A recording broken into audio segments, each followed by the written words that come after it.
মহানগৰ আৰক্ষীৰ জালত আলফাৰ লিংকমেন আজৰা থানাৰ সহযোগ আৰু এই সহযোগত পানবজাৰ আৰক্ষীয়ে গ্ৰেপ্তাৰ কৰিছে দুই লিংকমেনক।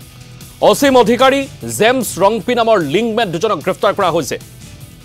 15 আগষ্টত মহানগৰীত বোমা সংস্থাপনৰ তথ্য লাভ কৰিছে দুই লিংকমেনৰ পৰা।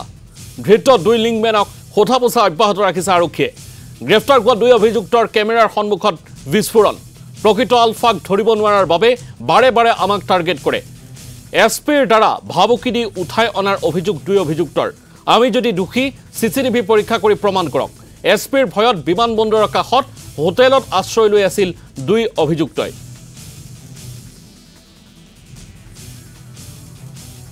পুলিশে এটা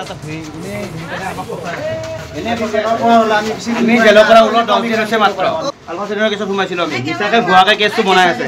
একো প্ৰমাণ নাই। যদি আপোনালোকৰ প্ৰমাণ লাগে মোক পাছাম বুলি ডাইৰেক্ট ৱাৰ্নিং দিছে। আমিনগড় এছপি অফিচৰ চিচি কেমেৰাৰ ফুটেজ ৰাজহুৱা কৰিব দিয়ক।